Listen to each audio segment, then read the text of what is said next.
Contar a sua história, vem contar a história do seu pai, da sua mãe, da sua avó, negros que saíam na procissão de São Benedito ou que saibam alguma coisa sobre a igreja de Nossa Senhora do Rosário. O Baobá vai começar essa campanha nas redes sociais.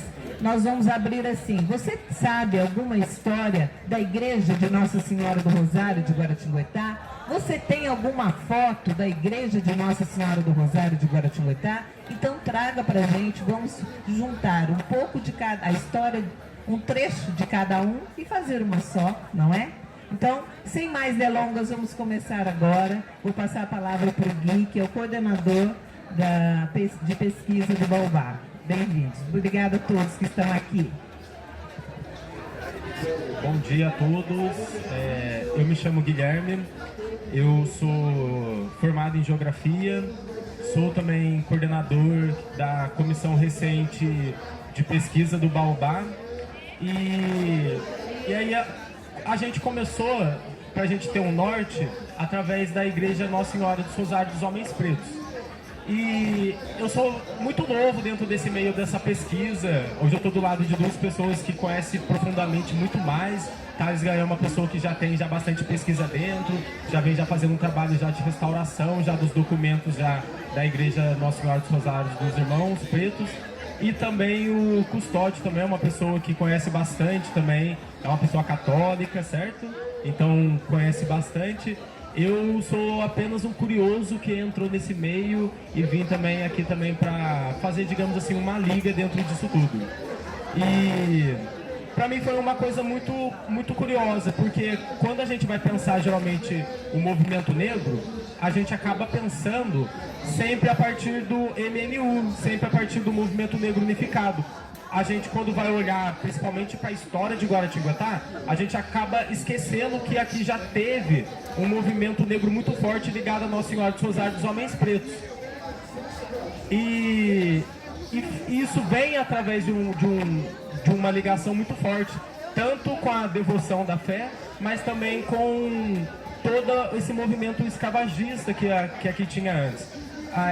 Muito do material que eu vou estar falando aqui foi o Thales que acabou me passando, que vem da Fábia Ribeiro, alguns artigos dela que ela vai falar de como que veio esse movimento das Irmandades da Nossa Senhora dos Rosários dos Homens Pretos. Veio muito ligado da Europa, já havia esse movimento, e quando já estava vendo esse período da escravização, já vieram para cá também esses movimentos também da Irmandade, que acabou tendo uma grande ligação com a população negra que havia. Tem uma frase interessante que falava antes, que era que o império era o café e o café era o vale. Então não tem como a gente não pensar a importância do Vale do Paraíba, só que quando a gente pensa a importância do Vale do Paraíba, a gente pensa a partir das figuras, digamos assim, das grandes representações da dominação do período histórico, né? Então, a passagem de Dom Pedro, né? Dom Pedro passa aqui próximo do período da independência, só que a gente também tem que pensar num sentido assim, um chefe, né, de estado como era Dom Pedro, ele não passa para dormir numa cidade à toa, passa para fazer relações políticas, que era com os barões do café aqui, que já era um período muito forte. Então Guará já tem esse movimento muito forte de uma grande representação política em qualquer ponto histórico que você mirar, seja no período da monarquia, seja no período da Constituição ali, quando estava se formando a República, até mesmo dentro do período da Revolução Paulista, né, do período onde estava tendo todo esse movimento. Mas nunca se pensa a importância dos movimentos negros. E aqui, é interessante quando a gente vai ver essa história, quando a gente vai olhar para trás, já em 1727 já estava se formando, já estava fazendo digamos assim, a legislação de como ia funcionar a Irmandade do Rosário dos Homens Pretos. Se já em 1727, então era um período onde a escravidão já era muito forte, já era um período onde a população negra já não tinha pouco espaço, mas já estavam esse movimento de criar uma legislação, então antes havia uma organização para chegar a esse ponto de uma legislação de fato. E o curioso que a gente pode pensar é como que essa relação, ela ainda continua na memória, né? Ia compor aqui com nós à mesa a Ana Flávia, que é uma pessoa que vem sempre quando tem as festas de São Benedito, tanto aqui quanto na Aparecida, ela sempre aponta por esse viés que tem acontecido do embranquecimento das festas. Mas esse embranquecimento ele também vem através também desse apagamento também do patrimônio histórico, também da destruição também de como, né, havia aqui antes a igreja, de apagar também a memória também dentro também da cidade também. Então, eu acho que é um universo que dá pra gente se explorar, dá pra gente andar. Eu, como eu falo, né, não sou católico, quando eu fui entrar nisso eu fiquei pensando, puxa vida, né, a gente tem que descobrir todo o universo, fazer todo um caminho. E muitas vezes a gente olha também a igreja, todo esse movimento da catequização forçada, e a gente pensa que, poxa, não havia espaço para a população negra.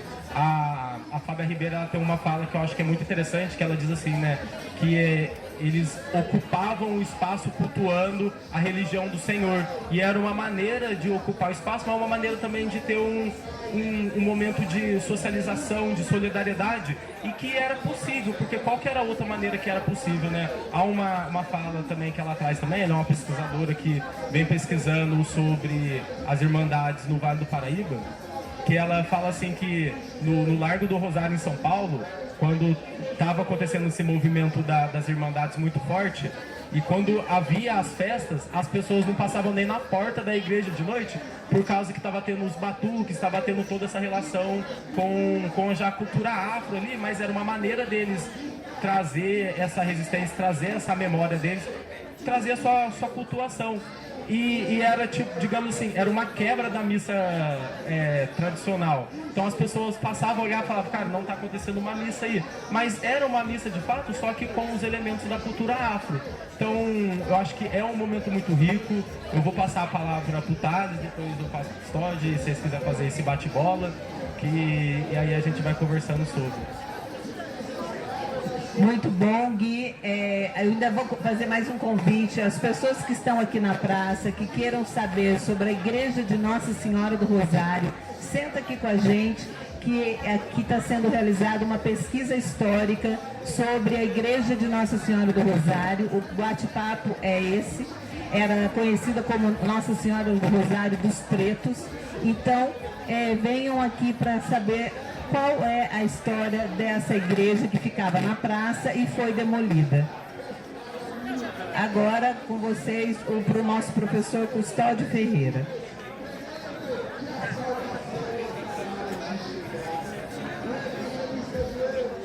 Bom, eu sou o professor Custódio, coordenador de educação do Baobá e professor de História. E antes de entrar na questão propriamente da igreja, né, ou até do sumiço da igreja, como professor de História eu tenho que registrar o seguinte, vou usar a fala da Beatriz Nascimento, que é uma historiadora. Toda a história que nós temos no Brasil foi escrita por homens brancos. Não se considerou em nenhum momento a visão do negro. E nesse não considerar, se desconsiderou muita coisa, né? E muita coisa negativa aconteceu por conta disso, né? Então todo esse apagamento, essa negação da existência de uma etnia foi feita, né, por homens brancos nessa história. Então o registro que nós temos é muito pouco registro fiel àquilo que tinha. Então somente a partir, como o estava dizendo, do movimento negro unido, né, que nós vamos ter historiadores negros chegando nas universidades e começando a pesquisar e recontar essa história. Então ela é muito nova, né? Então essa nova visão da história é nova, né? É muito recente o ponto de vista do negro nessa história toda, né? E daí a gente voltar para a igreja, a gente vai ver por que no início do século XX se destrói o patrimônio daquele, né? Provavelmente não teve nenhuma pesquisa, né? Nós não temos documentos reais, né? Existem boatos que talvez tinha caruncho, cupim, mas nada de concreto, né? Provavelmente mais um apagamento histórico. Então, só para iniciar com essa fala. Alô? Bom dia, gente. Agradecer primeiro o Baobá pelo convite, viu? Agradecer Mara, Custódio, Gui, professor Efigênio está aqui conosco, enfim, todos os baobás estão aqui com a gente. Fico muito contente, esse é um assunto que eu tenho grande interesse. Muitas questões que dá para pegar como temática, né? E acho que uma delas é o que o Custódio acabou de falar, a ideia do patrimônio. Hoje a gente tem uma noção mais dilatada, mais diversa de patrimônio cultural, mas se a gente voltar para 70, 80 anos atrás, é uma concepção muito mais estreita, né? E isso fica revelado naquilo que se decidiu não preservar, né? Que é o que o Custódio trouxe aí à tona. Então, é importante a gente perceber o nosso espaço geográfico também a partir das ausências, né? A partir daquilo que já não resta mais. E a Igreja do Rosário é um caso talvez o mais simbólico em Guará nesse aspecto, né? Então, falar um pouco sobre a igreja assim, na sua materialidade, sobre a Irmandade, acho legal a gente trazer isso, né?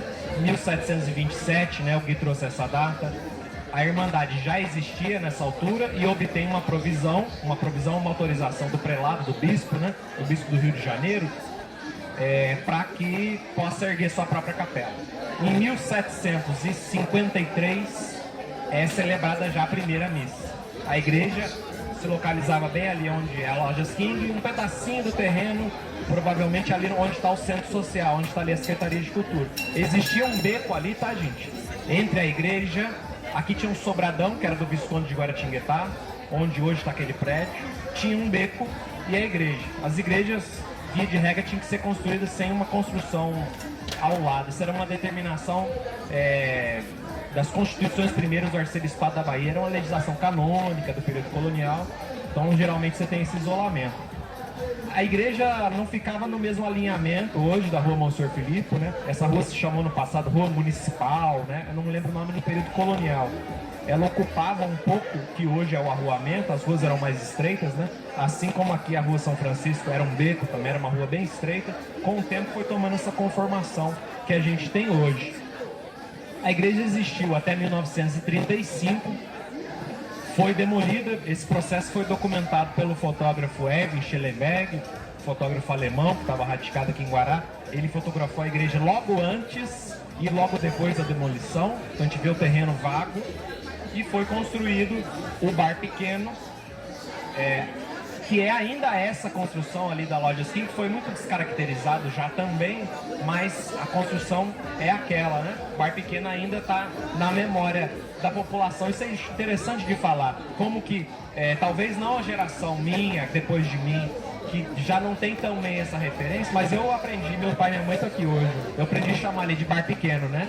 Na época já era Padaria Nossa Senhora do Rosário, já tinha outro nome, mas o nome ficou na população, a memória sobreviveu. A memória da igreja menos, né?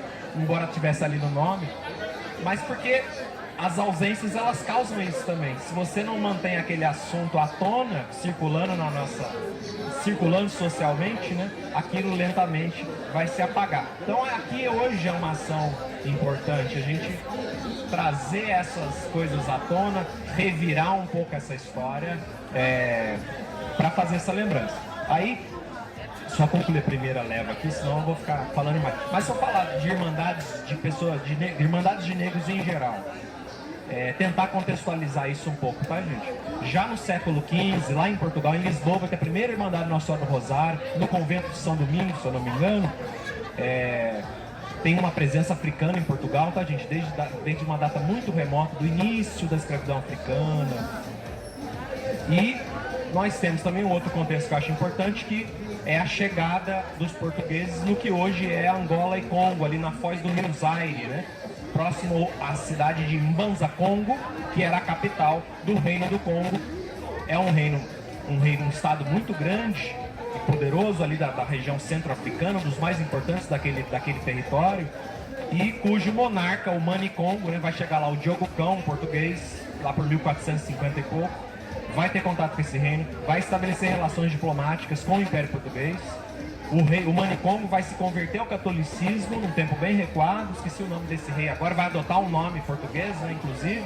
Então a gente já tem uma presença portuguesa e também uma cristianização nesse território, em África, antes ainda da chegada de Cabral no Brasil, certo?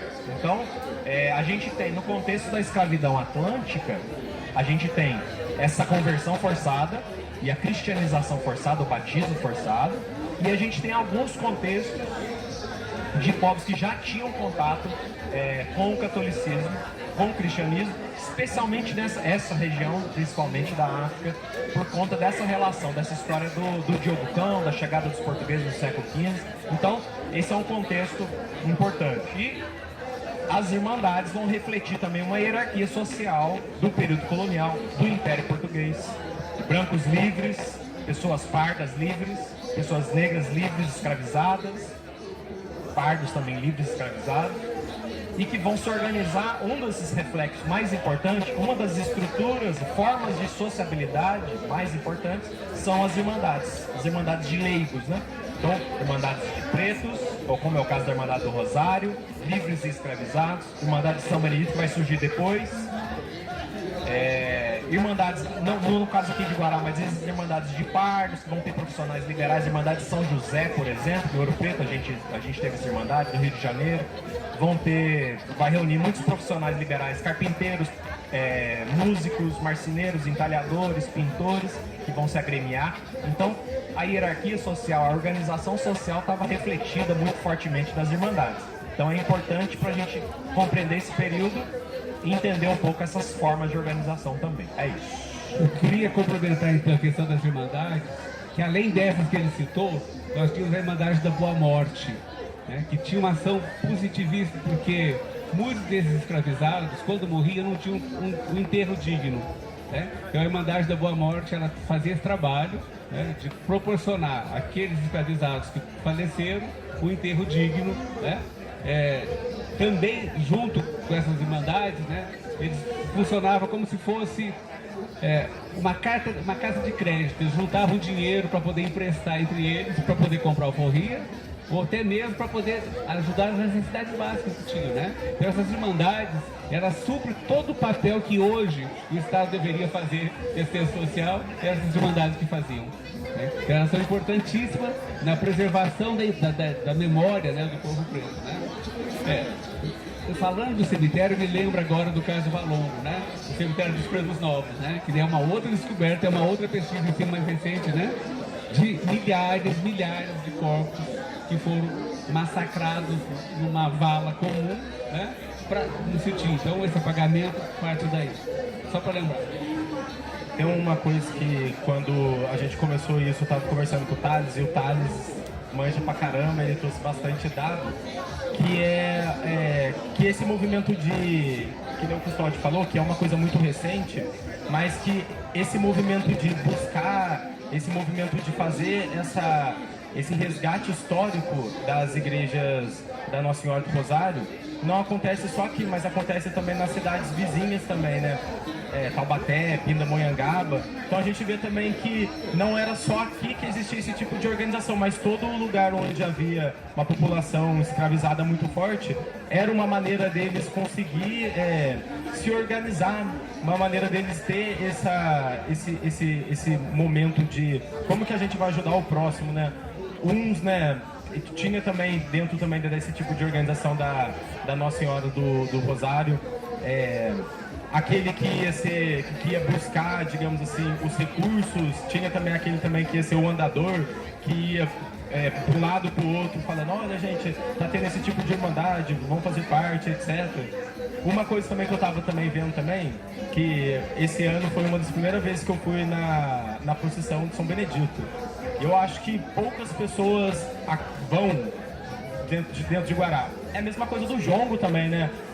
A gente tem uma cultura muito forte, mas que as pessoas acabam não sabendo por causa desse apagamento histórico, dessa falta de documentação, falta de pesquisa. E quando você não tem esse resgate histórico, poxa, é só mais uma tradição. Qual sentido faz eu ir lá e participar ou não? E aí, esse ano, eu tô até com o meu chaveirinho aqui de São Benedito que eu ganhei esse ano. E é muito, muito lindo a gente ver, né? O momento inteiro da procissão, ver a nomeação dos reis e rainhas. E E quando eu tava lá, eu fiquei pensando assim, poxa vida, gente, como que pode, né? Uma cidade desse tamanho, uma história desse tamanho e não ser contada. E quando a gente vai olhar assim para trás, a gente vê como que a história ela vem fazendo esse movimento violento, que nem você falou, né? Uma das preocupações que a população negra tinha era de ter um lugar onde ser enterrado. E o Thales, né, chegou a falar dessas irmandades. A Fábia Ribeiro, ela chega a trazer, acho que uma documentação de fora, falando também da Nossa Senhora dos Rosários dos Homens Pardos aqui, mas também quando a Nossa Senhora dos Rosários, a Irmandade São Benedito surge com a Irmandade São Benedito dos Pretos Cativos. E aí a Fábia, ela traz essa relação. Ora, por que dos pretos cativos? E os pretos que eram livres, será que eles poderiam participar? E dentro até da legislação, eles colocam que os brancos que iam participar, eles chamavam de brancos de boa consciência, que tinham alguns cargos que eram dentro da tesouraria ou dentro de seu escrivão, por causa que os negros não sabiam escrever. Então eles precisavam também de brancos também, que chamavam de brancos de boa consciência, para poder participar. Hoje a gente vê esse movimento ter mais pessoas brancas dentro da organização do que ter as pessoas negras. E como que faz hoje em dia esse movimento inverso? Como que a gente consegue trazer esse movimento de resgate, mas também trazer também as pessoas também a fazer parte também desses tipos de irmandade, que parece que está cada vez mais, digamos assim, mais fraco a participação. Já foi um movimento mais forte, mas essas irmandades estão cada vez mais fracas. Tem ficado mais forte através das pessoas que vêm fazer pesquisa, mas através dos leigos que fazem parte das igrejas católicas, e quem é católico, quem é pesquisador pode estar falando melhor, mas que tem esvaziado de uma maneira, os leigos principalmente. A gente vê pessoas mais interessadas em pesquisar, mas dentro da base da igreja católica tem sido mais fraco. Como que a gente faz esse movimento? Lembrando então, já que você como católico, né? Eu e Efigênia fazemos parte da Pastoral Afro da Arquidiocese de Aparecida, né? E o trabalho da Pastoral Afro é trazer esses afrodescendentes para esse debate, né? E no centro da ideia da Pastoral Afro se resgata o papel das irmandades, né? Que é esse de acolher, de estar junto com aquela população que estava ali. Então volta novamente, né? É como se o ciclo estivesse voltando. Então hoje a igreja ela faz esse trabalho bastante lento, porque existe sempre o preconceito, né? Ainda. Então dentro da igreja católica tem o preconceito. Eu não quero participar, né? Se pegar na igreja católica as outras pastorais, tem fila de gente para participar. Quando fala da pastoral afro, opa, o que é isso? Né? E como o desconhecimento é muito grande, né? E nós temos um problema que remonta lá na Idade Média, quando os pintores, até mesmo os pintores renascentistas, um pouquinho depois, vão fazer uma gravura tratando da África, toda vez que eles pegavam a figura do demônio, era negro e africano. E criou-se esse absurdo, né? E lembrando que o demônio é uma criação nossa cristã, né?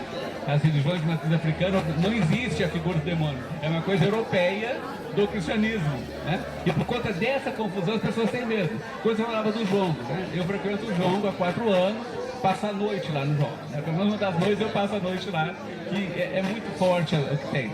Muitas pessoas que vão pela primeira vez, o comentário é esse, mas eu pensava que aqui era uma coisa do próprio demônio, por não conhecer. Então, total desconhecimento, né? Então, a tua pergunta, né? Como é que esse movimento volta a acontecer para essas irmandades, né? Eu posso dizer, da Pastoral Afro, que é uma das maneiras que se tem de resgatar esse povo que está aparecendo, mas um outro trabalho, que daí eu entro no Baobá, que a gente tem feito é de letramento racial, né? De fazer as pessoas entenderem um pouquinho e conhecer as próprias origens, né? Então, depois que as pessoas passam a ser letradas, né? Esse erro absurdo, a possibilidade de cometer bem menor. E mesmo assim, ainda, né? É difícil. Lembrando ainda que as irmandades, voltando lá, mesmo elas indo cultuar um Deus que não era da origem delas, né? Sabendo, eu acho que eles tinham consciência da submissão, mas isso era um ato de pura resistência. né? Então eles resistiram e essa era uma das maneiras de resistir. Então não vai ter só no quilombo a resistência, né? Mas esse se aproximar e permitir que o sincretismo, né, que na verdade nunca aconteceu de verdade, né, mas a ideia do sincretismo acontecesse, e essa associação de deuses, dos santos católicos com os orixás, né, é uma forma de preservação, né, uma forma de preservar a ideia e o pensamento que tinha. Né? É interessante que eles, de uma maneira muito inteligente, eles logo de cara descobriram que as histórias contadas dos santos católicos tinha muito a ver com o Itã dos orixás. Né? Então a mitologia iorubá, né, ela é vasta, né? E à medida que eles iam descobrindo, né? Eu dou um exemplo assim muito claro que eu gosto, da figura de Iemanjá. Tem várias histórias, né? E eles descobrem assim, o Itã de Iemanjá, um dos Itãs de Iemanjá diz que quando o Olorum estava criando o mundo, né, ele tinha criado a terra e faltava o mar, né? E que ela estava grávida de 2 filhos, e que quando abriu a barriga dela, o líquido amniótico que saiu tanto que formou o mar, né? E é uma lenda bonita, é uma das histórias, né? Uma das lendas, né? E inteligentes, eles descobriram que para os portugueses, Nossa Senhora dos Navegantes era cultuada também, e como Iemanjá, a rainha do mar.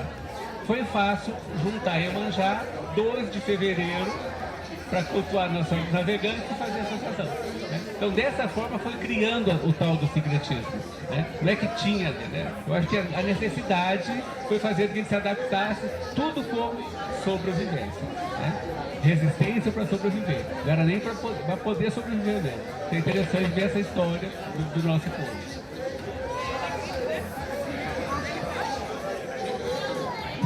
Com licença, eu acho que, vocês, claro, o Thales vai continuar falando, mas eu tenho uma pergunta e eu quero ainda avisar as pessoas que estão passando e que estão aqui na praça, que aqui é o Instituto Baobá de Guaratinguetá, falando sobre a Igreja de Nossa Senhora do Rosário dos Pretos, que ficava aqui no centro, nesta praça, e foi demolida em 1935. Thales, por favor, qual a importância do resgate da memória da Igreja de Nossa Senhora do Rosário para Guaratinguetá? Nós percebemos que foi difícil conseguir, né, o espaço. Nós estamos aqui hoje, a presença negra é ainda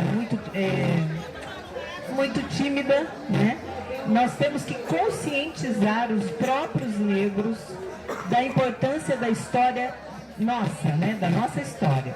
Então, e também conscientizar a população em geral da importância de se resgatar uma história que foi tão presente, que foi início dessa cidade.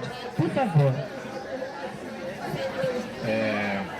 Mara, essa é uma questão excelente. Vou tentar responder, mas depois o Gui e o Custódio podem complementar também. O Guto também me perguntou aqui sobre uma arqueologia, né, da Igreja do Rosário. E sendo um prédio já não existente, né, a arqueologia é um caminho que a gente tem quando a gente já não encontra. E a gente tem um problema, a escrita da história, como o Custódio falou, escrita por homens brancos, quase sempre.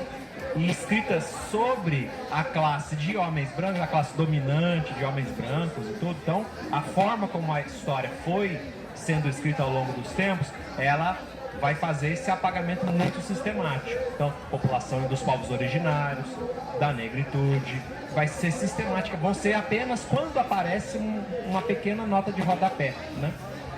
A história que vai predominar, no caso aqui da nossa região, vai ser justamente a história da jornada de Dom Pedro I, vai ser a história dos Barões do Café, vai ser os grandes figurões da República Velha, essas figuras da classe dominante.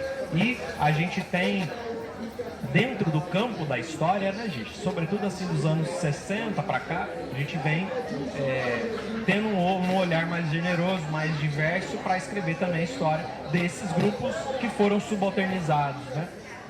Então, há um caminho longo para percorrer e o que a gente está fazendo hoje é um pouco de revirar esse assunto nesse sentido também. E aí chegando na arqueologia, né? A gente tem, às vezes, certos nichos, certos campos da história, quando a gente vai pesquisar, de fato há uma quantidade reduzida de fontes. Existe um desafio de pesquisa para escrever sobre a população negra escravizada, por exemplo. Há há lacunas, né, que a gente tem que preencher. Com o quê? A gente tem que fazer uma comparação de contexto, a gente tem que recorrer à arqueologia, a gente tem que recorrer à oralidade, a gente tem que ter criatividade, inclusive, com o trabalho das fontes. A arqueologia, que o Guto veio falar, é uma delas, é uma dessas formas, né? E aqui a gente tem uma ausência no espaço, né? E vai me remeter a uma materialidade que ainda existe dessa Igreja do Rosário. Vou puxar de memória aqui, eu falei com o Guilherme isso, a gente tem registros fotográficos, né, gente?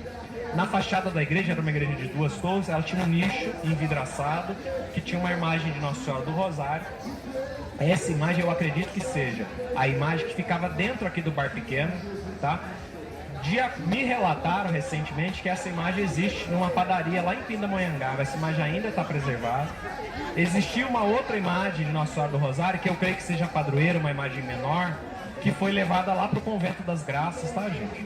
Aqui também bem próximo, e foi furtada nos anos 80, 90, se eu não me engano. Até hoje está desaparecido. Acho que uma coisa que seria interessante de ensejar é procurar a recuperação desse objeto, né? Dessa imagem do Rosário. Também na igreja existia uma Santíssima Trindade, tá, gente? Uma representação do Pai Eterno, Deus Pai, Deus Filho, do Santo Espírito Santo, né?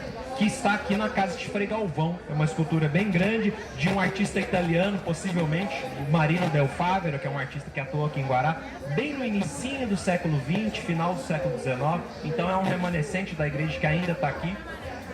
Quando a igreja foi demolida, o seu madeirame, o material que foi tirado da demolição, ele foi utilizado também para a construção da capela de Santa Cruz de São Benedito aqui do Campo do Galvão, tá, gente? O material que foi tirado dessa igreja foi empregado lá. Então acho que nesse resgate, nesse revirar, acho que é interessante trazer esses elementos que ainda estão aí presentes de alguma forma, mas acho que precisa então escrever novos capítulos.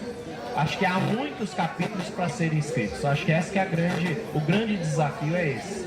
E há que ter essa criatividade, esse exercício de, primeiro, retomar aquelas fontes que nós já conhecemos. Por exemplo, o livro do Tombo da Matriz de Guaratinguetá, onde fala sobre a Igreja do Rosário, né? Ir lá no Arquivo da Cúria, aqui no Arquivo Memória de Guaratinguetá, aqui no Museu Frei Galvão. Voltar para aquelas fontes que nós já conhecemos com um olhar novo e ver ali, de repente, encontrar coisas que a gente não tinha se deparado, né? E encontrar novas abordagens. E o Custódio falou do Valongo, né? É um sítio arqueológico no Rio de Janeiro, hoje é inclusive reconhecido como Patrimônio da Humanidade. Aqui era um local de sepultamento, gente. Eu acho muito provável que ainda tenha ossadas, né, remanescentes humanos aqui debaixo da construção, né? Aqui poderia até ser objeto de uma escavação arqueológica e que ia revelar coisas, certamente. Estou fazendo aqui uma especulação, mas é bem possível, de fato, sabe?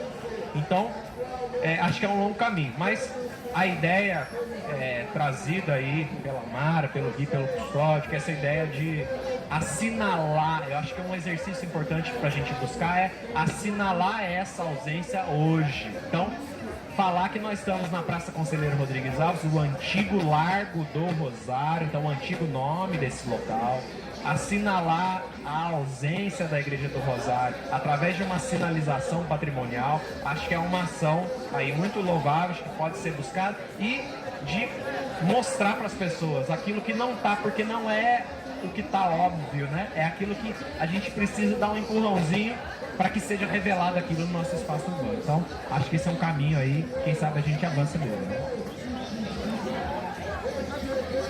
Só queria dar uma palavrinha, que a Mara fala dessa importância do resgate.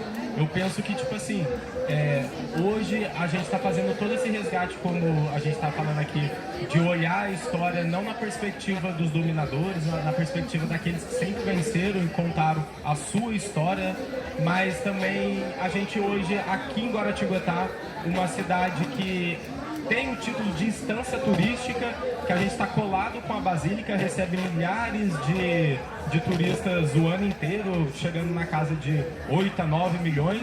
A gente fazer esse resgate histórico é também fortalecer também a cidade também dentro da Rota da Fé. E não só fortalecer ela a partir só de uma perspectiva da devoção somente, mas também da perspectiva também de entender também a história também do Brasil também dentro da sua profundidade. Tem uma fala que eles fazem, tipo, os europeus eles têm o seu pensamento cartesiano, né? Penso, logo existo, enquanto os negros vêm com o seu pensamento do pertenço, logo existo. Então a gente não conta a história só na perspectiva de uma figura só, mas na figura de um coletivo, na figura de um grupo, na figura de outros, na figura de vários. Então fazer esse resgate histórico, olhar ali, pensar que aqui dentro, né, esse processo de urbanização que veio no século, principalmente no século XX, que vem com o apagamento não só da igreja Nossa Senhora dos Rosários dos Homens Pretos aqui, mas do Brasil inteiro. A gente tem o bairro da Liberdade, que dentro do Baobá a gente tem a Bruna, que tem um documentário que fala sobre o apagamento do bairro da Liberdade, que é importantíssimo, mas no Brasil inteiro, se a gente olhar, esse processo de urbanização vem com um apagamento muito forte, e não só dentro da história, mas a gente pode ver isso dentro dos patrimônios, dentro dos nomes das ruas, dentro das figuras das estátuas. Quem que estão aí, né? Quem que são as pessoas que representam? A gente teve nesse mês de abril, que vem o dia 22 de abril, e eu vi que ninguém falou nada. Poxa, ninguém falando nada do dia do descobrimento do Brasil. Isso vem também de uma crítica histórica que tem sido feita. Então, as pessoas não falar desse dia, antigamente lotava a avenida, a galera ficava toda ali, é um grande dia. Hoje não, por causa que hoje em dia isso já vem com, cara, que dia que foi esse? O que a gente vai contar desse dia? Foi uma vitória ou foi uma derrota? Então, a gente vem revivendo e apontando para novas datas, para novos locais, para novas possibilidades que a gente está mostrando hoje em dia, uma nova história. Então, é mais ou menos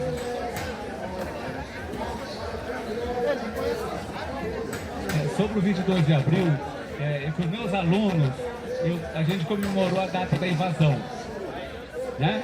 E eu tenho dito para eles esse termo, né? A invasão, 22 de abril, foi invadida pelos portugueses. Da mesma forma que invadiram a África, sequestraram os nossos ancestrais e trouxeram para cá na força, né? Então, 22 de abril comemora-se a invasão, e daí tem a figura do Tiradentes, que para mim é altamente questionável, que nunca existiu. Invenção de militar, quando assumiu o governo e queria copiar da Revolução Francesa, que tinha um herói, nós não tínhamos. Então criou o Tiradentes, mas é outro debate. É uma outra história para outro momento, né? Mas para dizer, eu não sou daqui de Guaratinguetá, né? Eu sou do Paraná, e quando eu cheguei aqui, o primeiro contato que eu tive com a igreja foi através de um registro fotográfico que me chamou a atenção, que tinha uma plaquinha ali onde tinha sido demolido, e uma placa dizendo, em breve, bar pequeno. Então, quando eu vi aquilo, eu fiquei curioso para saber o que tinha, por quê, né? Então, quando eu fui ter contato com a história daí, né? Eu cheguei a frequentar o bar pequeno há 40 anos atrás.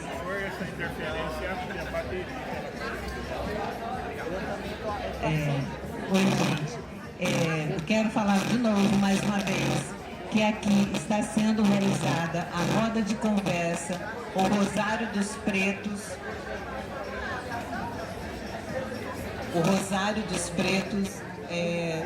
sobre a igreja de Nossa Senhora do Rosário. O que eu gostaria de falar, eu sou a Mara Celi, nós aqui somos do Instituto Baobá, temos convidado aqui o Thales Gayan, que é pesquisador, eu tive uma reunião essa semana com as lideranças negras do Vale do Paraíba, só para dizer para vocês que o problema da igreja de Nossa Senhora do Rosário não é só aqui em Guaratinguetá, que tem esse apagamento da história negra de Guaratinguetá. Eu soube, através de amigos, né, que estavam presentes lá na reunião, Taubaté, gente, a igreja de Nossa Senhora do Rosário também fica no centro, está quase caindo. e eles não conseguem restaurar a igreja. E tem um plano de transformá-la, ela está sendo usada, um pedaço dela, como estacionamento e como um centro de convenções. Então eles estão querendo, em Taubaté, derrubar a igreja de Nossa Senhora do Rosário hoje, para fazer um centro de convenções. Em São José dos Campos, o nosso amigo Ogan Fabrício, que muitos aqui conhecem, ele é um parceiro do Baobá também, e ele é do CONEM, São José, o movimento nacional, o movimento negro. Ele disse que a igreja de Nossa Senhora do Rosário, de São José dos Campos, está caindo. Então, olha, aqui a nossa foi demolida em 1935. Que pena, né, que a população naquele momento não se mobilizou para que ela existisse. Tudo bem, a gente não volta à história, mas a gente precisa contar essa história. E hoje nós estamos aqui para começar esse debate com a população negra de Guaratinguetá, com toda a população de Guaratinguetá, pretos e brancos, negros e brancos, para que haja na nossa praça alguma indicação. Guaratinguetá, gente, é uma cidade de turismo religioso. Como numa cidade de turismo religioso, nós não temos a indicação na praça principal, que era o antigo Largo do Rosário, que havia ali na esquina a igreja de Nossa Senhora do Rosário. E as irmandades de São Benedito, gente, aqui tinha uma irmandade própria dessa igreja, fora a outra irmandade que veio depois. A Irmandade de São Benedito que nós conhecemos hoje, a eles todo o nosso respeito, aos reis e rainhas da Irmandade, todo o nosso respeito, ao Moçambique de Guaratinguetá, ao Jongo de Guaratinguetá, ao movimento de capoeira de Guaratinguetá. Guaratinguetá tem uma presença cultural negra muito forte, mas nós precisamos falar sobre isso. Nós precisamos trazer essa história para o centro, para a praça. Temos todos os movimentos negros muito fortes na nossa cidade, que merecem ser respeitados, que merecem ser valorizados. Quem construiu, quem enriqueceu essa cidade foram os negros. O trabalho escravo trouxe riqueza para a nossa cidade, não apenas para Guaratinguetá, mas para todo esse Brasil. O Brasil foi colonizado por pretos. Também a nossa presença é muito forte, a presença indígena, que são os povos originários que estavam aqui, que foram dizimados. Os pretos vieram com a força do trabalho. Então nós merecemos reconhecimento, a gente precisa reverenciar a nossa ancestralidade e é por isso que nós estamos aqui hoje. Você que é negro, você que é pardo, você tem uma ancestralidade para honrar. Você tem uma ancestralidade para respeitar. Por isso estamos aqui. Nós estamos fazendo um grupo de pesquisa, porque nós temos excelentes pesquisadores, excelentes professores no Baobá, que agora nós vamos começar, já começamos uma pesquisa sobre a história da Igreja do Rosário de Guaratinguetá, que ficava ali na esquina, onde é uma loja hoje em dia. E nós vamos contar essas histórias para vocês, nós vamos contar essas histórias para os nossos jovens, para a nossa juventude, para as nossas crianças, para que eles saibam que em Guaratinguetá existiu, foi construída, foi colonizada por negros, as nossas mães pretas, que tanto embalaram todas as crianças, as nossas mães de leite, que tanto alimentaram tantas crianças. Todas nós precisamos ser valorizadas. Toda essa história negra precisa ser contada. A história negra de Guaratinguetá. E aqui conosco está a nossa amada griot, a pessoa mais velha desse grupo, a quem eu deveria ter dado a palavra de início. Mas eu quero que a Efigênia Augusta, que a gente ama tanto, professora de História de Aparecida, por favor, Efigênia, você é muito ligada à Irmandade de São Benedito, traga a sua contribuição. Você faz parte da Pastoral Afro da Arquidiocese de Aparecida, você é nossa diretora aqui no Baobá, diretoria, você faz parte do Grupo Namíbia, uma ativista, a vida toda sua foi de ativismo pelo movimento negro. a você toda a nossa reverência, todo o nosso respeito e, por favor, fale para nós qual é o seu conhecimento sobre as Irmandades e se você tem alguma memória da nossa Igreja do Rosário. Amada é exagerada, mas vamos lá. O Brasil era muito grande no tempo da colônia e no tempo do Império. O Brasil ainda é grande. Nós conhecemos o Brasil. E naquela época, poucos padres. A Igreja Católica não estava nos sertões. Quem estava nos sertões era gente pobre e eram os negros escravos. Então, a importância das irmandades dos homens pretos. As irmandades, um de vocês falou, ela era resistência. Nós estamos aqui porque as antigas irmandades religiosas, misturando os nossos orixás, elas levaram o catolicismo para esse sertão. Elas é que levaram a religião católica. Era a mulher branca e a mulher preta que limpavam as igrejas, que arrumavam os altares. Não tinha padre. Padre aparecia uma vez por ano nesse imenso Brasil. Quem estava lá eram os pobres, e entre esses pobres, organizadamente, estavam as irmandades, com presidente, tesoureiro. Quem organiza isso? Quem organiza os enterros, o sepultamento, a preocupação com o outro lado da vida eram as irmandades. Então nós estamos hoje aqui numa reparação, num agradecimento a esses primeiros. Nós podemos continuar trabalhando, porque nós devemos a eles que embaixo de chibata, de tronco, eles resistiram. É por isso que nós estamos aqui. Então, a Irmandade de Aparecida, ela bebeu da Irmandade de Guaratinguetá e levou a festa para Aparecida. A Irmandade de Aparecida, ela tem túmulo dos irmãos. A Irmandade de Aparecida, hoje ela não tem mais poder.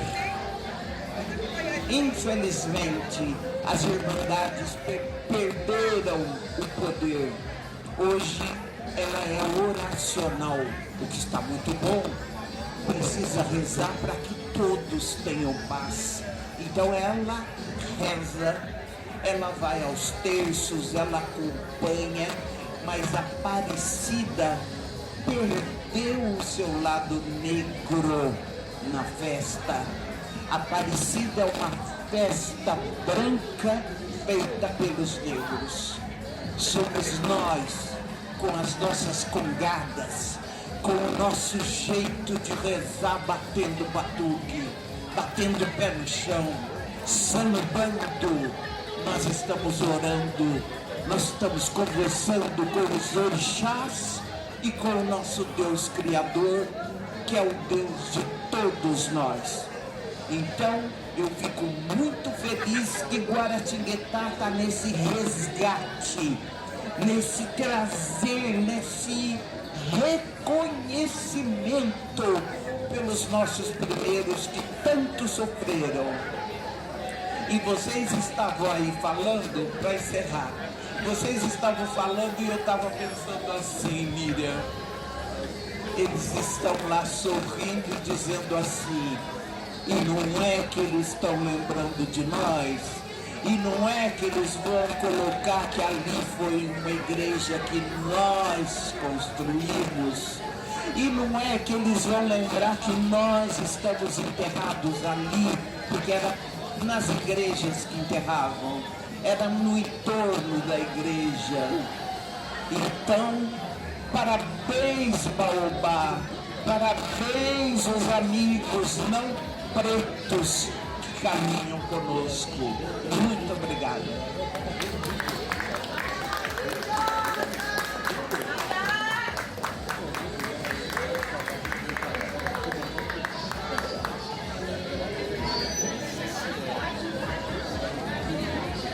Olha, a gente está aqui com os pais, né, do Thales.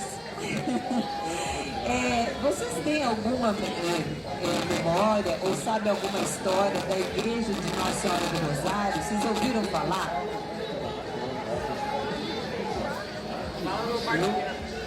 Eu conheço o filho da pessoa que construiu o Barquilhão. Está vivo, se eu não me engano, mora na rua Castanhos. Paulo, era o Paulinho do Banco do Estado, muito conhecido. Ele tem uma memória fabulosa, conhece muita coisa que pode ser partilhada, e eu acho que vale a pena alguém do grupo conversar com o Paulinho, né? E deve ter alguma informação. O pai dele construiu ele, chamava Sebastião Pinto, o pai dele. Sebastião Pinto dos Santos. E ele tem informações a respeito dessa função. Claro, não é a mesma coisa, mas sai alguma coisa daí, tá? Obrigada pela contribuição. Alguém aqui já ouviu falar, Miriam, você pertence à Irmandade de São Benedito, né? Não, você sempre sai na procissão de São Benedito. Você tem alguma memória ou alguma história da sua família com relação à igreja, de alguém que você conhece lá?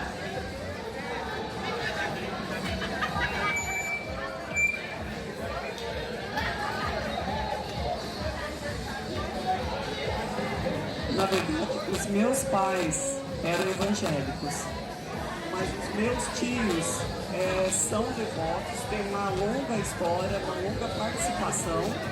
Inclusive, na minha família, 2 irmãos do meu pai foram reis de São Benedito. Né? E essa minha ligação com a festa, quando criança eu ia pela festa mesmo, porque todo mundo ia, todos os vizinhos católicos iam e meus pais permitiam que a gente participasse. Então, desde a minha infância, eu tenho essa devoção e agora católica, ela se torna cada vez mais forte.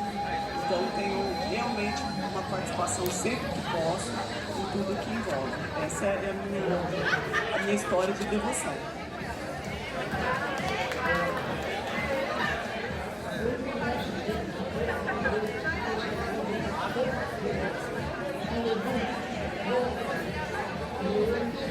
Olá, você é jovem. Não tem problema, você é jovem. Você já ouviu falar sobre a igreja de Nossa Senhora do Rosário? Tá, é a primeira vez que você ouve falar da igreja de Nossa Senhora do Rosário? E da Irmandade de São Benedito, você tem conhecimento? Você saiu pela primeira vez esse ano na procissão de São Benedito? Que entrevista que é essa? Sim.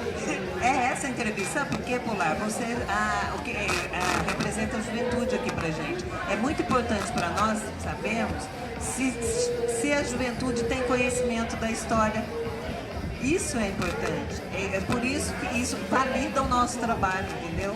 E o seu também, que você contribui com as batalhas de rima aqui em Guaratinguetá. Você está fazendo um trabalho atual e a gente está tentando trazer a história ancestral para o presente. Muito obrigada.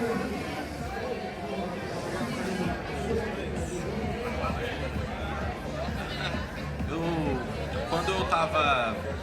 Tem pouco artigo na internet, tem pouca coisa assim pra gente vasculhar, mas uma coisa que eu fiquei pensando o Santo Antônio, que é o padroeiro do Brasil, ele viveu durante a época das Irmandades. O primeiro santo, né?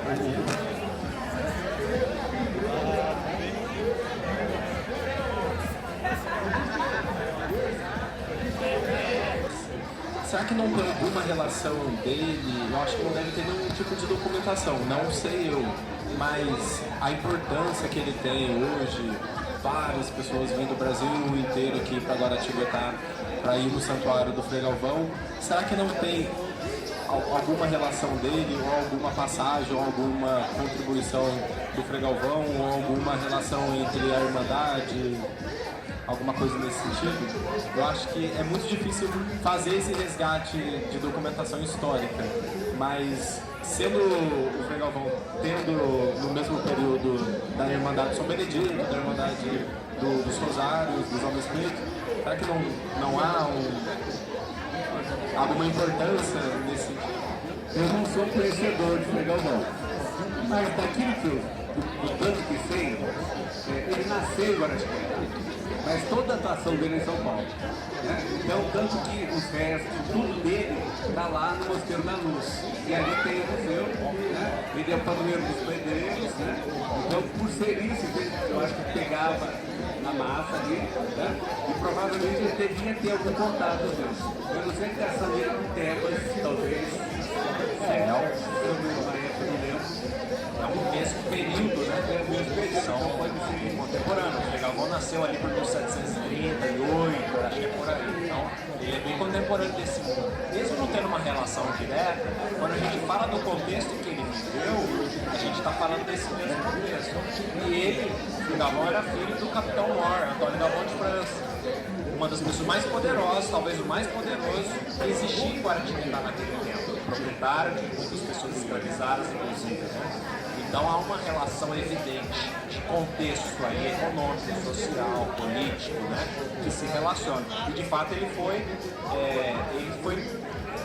se ordenar na Bahia, se não me engano, primeiro jesuíta, depois teve a expulsão dos jesuítas, ele foi para o franciscanismo, estourou franciscano, depois veio em São Paulo, até o fim da vida, porque em São Paulo, ele vai morrer justamente ali na época da independência do Brasil, acho que um pouquinho antes, 1822 mesmo, se eu não me engano. Então é o mesmo contexto que a gente está falando aqui. O Brasil colonial, aqui tinha uma economia ainda da cana-de-açúcar mais forte, que depois vai ser substituída pela predominância do café. Então é o contexto, certamente mesmo, que é importante a gente ter esse olhar. E retomando várias falas aqui da professora Frigénia, do Custódio e do Gui e da Mari, que acho que todas as contribuições importante a gente criar novas relações com o passado. Não é fazer invencionice, né? Não é nada disso, mas criar novas relações a partir do que a gente tem apresentado, porque a história, ela sempre tem um momento que a gente observa os fatos históricos, que a gente vai ver a documentação, que a gente vai ver os acervos dos museus, a gente está partindo de um olhar do nosso tempo, das nossas contradições, dos nossos limites, das nossas possibilidades, daquilo que a gente quer construir como sociedade também, daquilo que a gente almeja. Então a relação para a gente ter novos olhares e produzir novas coisas também é a partir daí. Eu acho que você trouxe, fala do Frei Galvão, por exemplo, também pensar o seu contexto. E falar das Irmandades de Negros, por exemplo, acho que é fundamental. Para essa sociedade que a gente está olhando, esse mundo colonial, é extremamente importante esse assunto. Para compreender aquele momento. Então, criar novas relações. Eu acho que é o que a gente está fazendo já agora, né?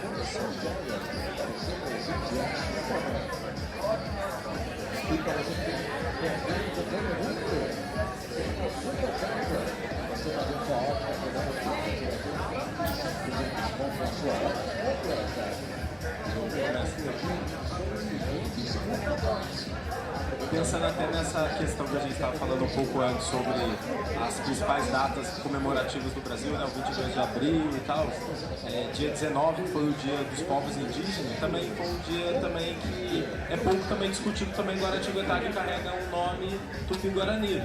E quando eu estava fuçando no censo do IBGE, uma coisa interessante que eu estava falando com as crianças lá, né, sobre o 19 de abril e tal, e aí muitas pessoas olham e falam assim, o nome de Guaratinguetá é herança indígena, mas sem pensar que também faz parte também da presença do atual momento que a gente está. A mesma coisa a gente pensar toda a ancestralidade negra, mas também pensar também toda essa ancestralidade indígena.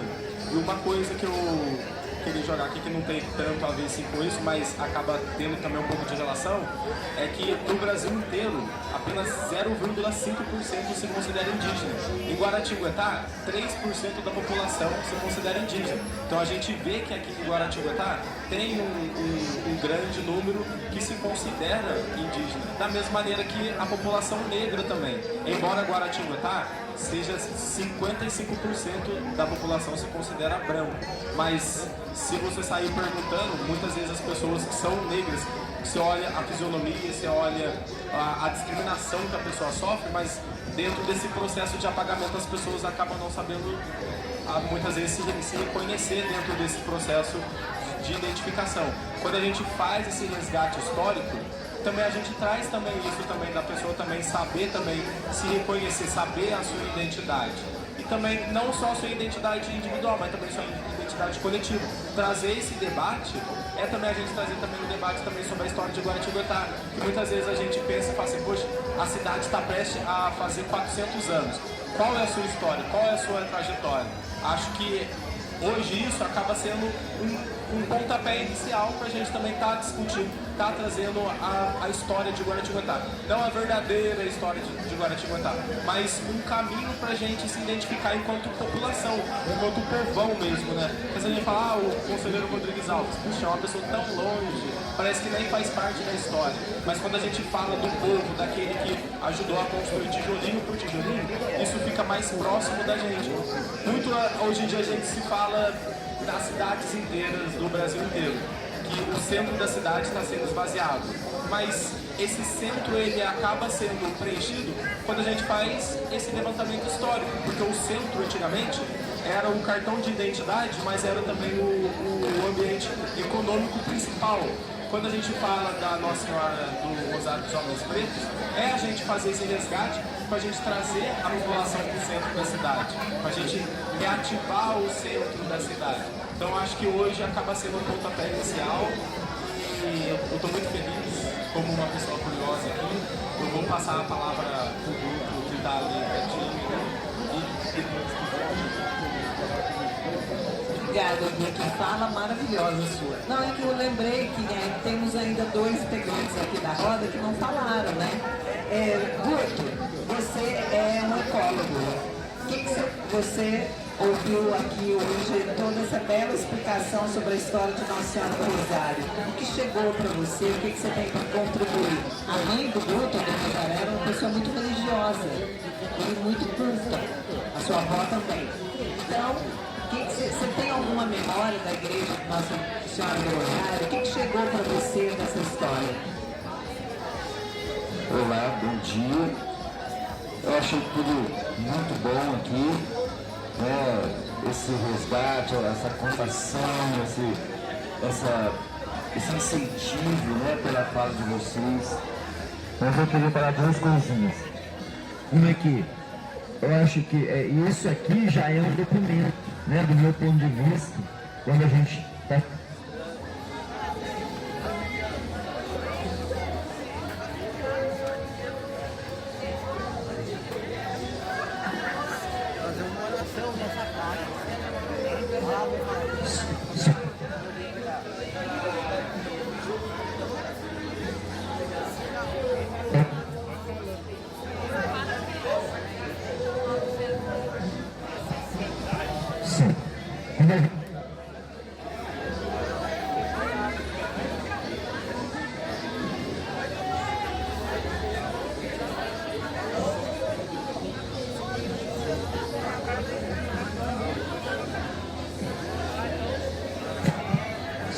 Olha, a gente está comentando, eu perguntei aqui para o Thales sobre essa questão da arqueologia, porque quando a gente dá materialidade, né, para a história, ela passa a existir com muito mais presença.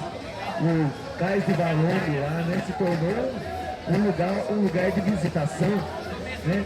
Então, você falou aí das madeiras, né, que possivelmente foram reutilizadas. Incrível isso, quer dizer, você tenha materialidade.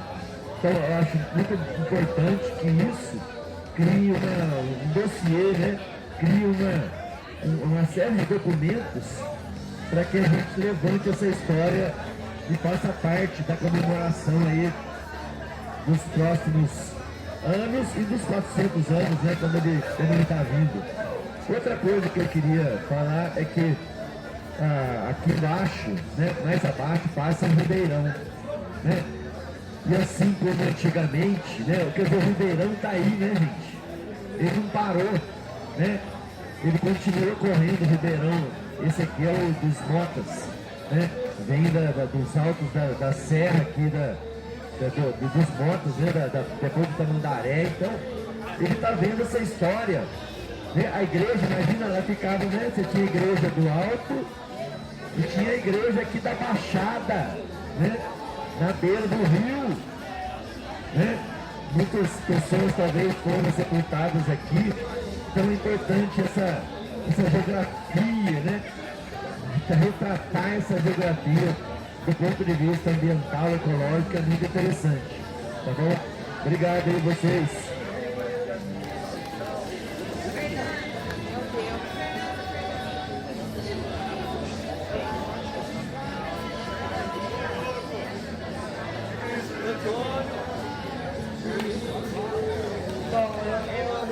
Eu agradeço a vocês, né, que estão à frente da pesquisa.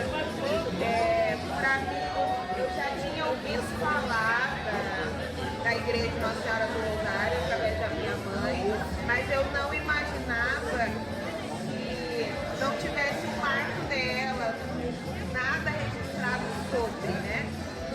Então, a memória que eu tenho de infância é que aquela esquina ali tinha uma padaria, na minha época, eu era bem pequena, eu tenho essa memória bem fresca, porque quando eu ficava muito doente, minha mãe levava eu até a Santa Casa, e ao sair, ela sempre comprava alguma coisa para eu comer nessa padaria, então eu tenho essa memória bem fixa na minha cabeça, eu lembro do sol, então é uma marca bem forte, assim, e saber que ali havia uma igreja que ela foi demolida e que não tem nada registrado, para mim, enquanto você também vê um apagamento religioso também, né? Não só o apagamento do nosso povo, né? Do nosso povo preto, mas também quando as pessoas são materializaram, né? Eu posso dizer, se centraram na exploração do dinheiro, do comércio, da expansão comercial e maculou aquilo que é sagrado. Porque a partir do momento que se tem uma igreja e a partir do momento que se tem pessoas que foram ali sepultadas, aquele ambiente se torna sagrado. Então o sagrado também foi maculado, né? Também foi corrompido, também foi apagado e esquecido. Então essa pesquisa de vocês, para nós, enquanto professores, aí eu falo por mim, que sou professora infantil também, o quão rico é e importante é difundir a história, né, do nosso povo nas escolas, né? É além livro, além apostila, além metódico, mas o importante é expandir realmente a mentalidade das nossas crianças, dos nossos adolescentes, dos nossos jovens. E a história, ela não está presa somente nos livros, mas há histórias que precisam ser contadas por nós negros, pelos não negros, pelos retivos e não retivos, e precisa se fazer saber, né, da nossa história, da nossa cultura e daqueles que vieram antes de nós, que estão esquecidos. Assim como a nossa criou, né, Efigênia falou, com certeza onde eles estão olhando para nós, nos agradecendo realmente, porque fazer memória daqueles que construíram a nossa cidade, né, fizeram os seus senhores, que eles são, que eles foram, não faz, né, do nosso povo menor, inferior ou tão insignificante quanto, muito pelo contrário, muito valioso, né? Porque Se você constrói um império para brancos e é apagado, não é reconhecido por isso,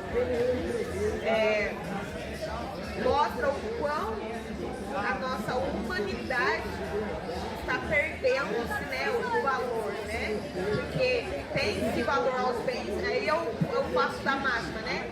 Amam-se as coisas, né? Rejeitam-se as pessoas, ignoram-se as pessoas, né? Então, infelizmente, quando a gente nota que uma igreja voltada para o nosso povo negro foi demolida para se construir em cima dela um comércio para se lucrar, você vê o quanto a vida é desvalorizada na sua essência mais pura, né? Daqueles que construíram o império não tiveram nem o direito, né, de ter o seu sagrado ser protegido, ser valorizado, ser respeitado, ser protegido por aqueles que usaram de nós para construir, né, o seu império. Então eu agradeço vocês, para mim é maravilhoso saber. Quando toca no sagrado do outro, para mim me choca muito, né? Porque eu sou evangélica hoje, por opção.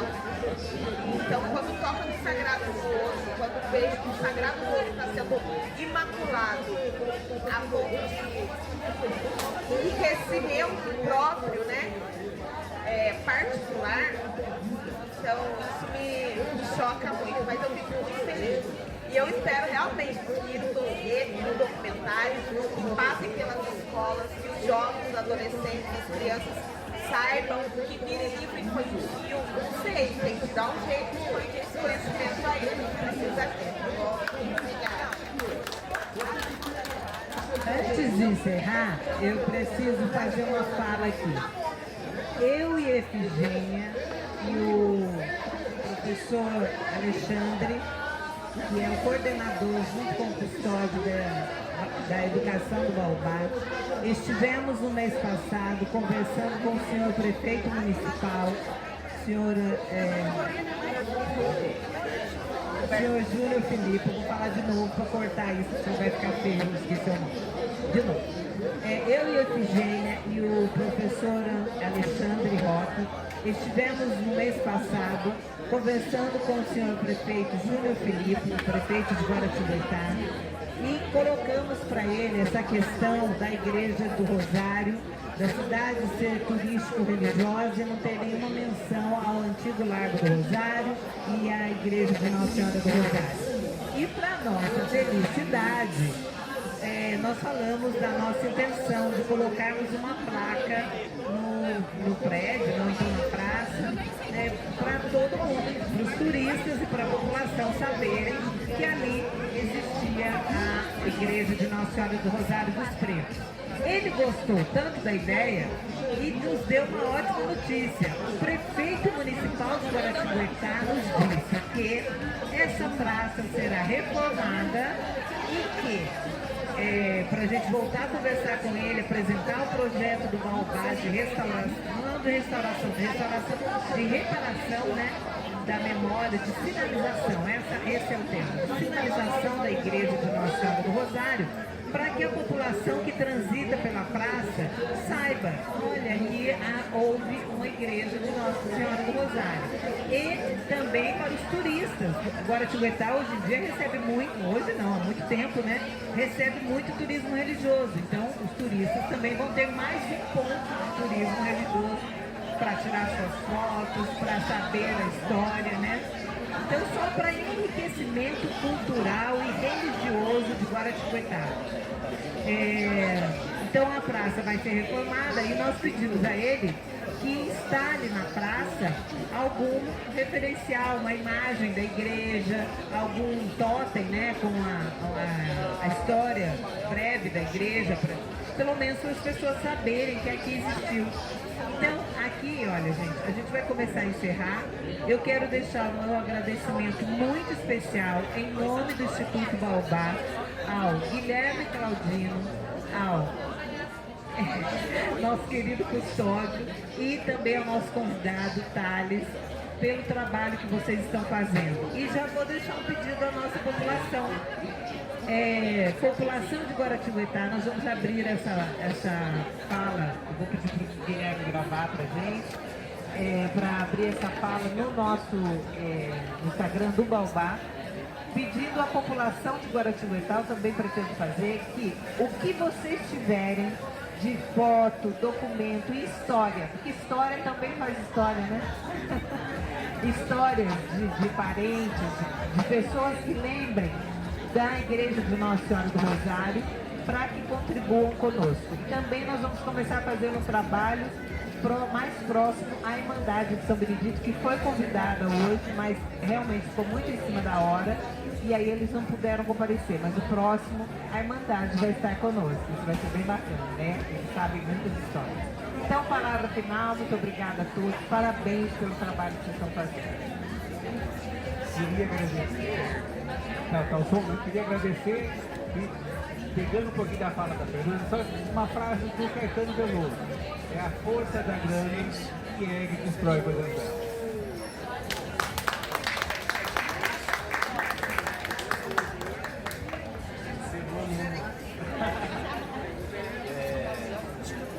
A gente poderia ficar horas e horas, né, aqui, poderia falar da relação dos tropeiros com está erguendo a igreja hoje, São Benedito hoje. Eu só tenho que agradecer, estou muito feliz, estou bem acompanhado de duas pessoas que conhecem muito e estavam discutindo aqui documentação sobre o conselheiro Rodrigues Alves, que, sabe, é muita coisa que ele sabe, então eu estou aqui no meio só bebendo do que tem mais de bom e refinado. E claro, né, falar perto da nossa liderança aí, que é sempre único, é sempre interessante, é sempre maravilhoso. E essa é a minha fala.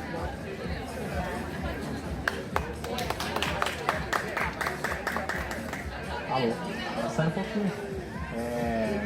Bem, agradecer os produtos, os colegas, tá? Pela lembrança, pelo convite, muito contente de estar aqui.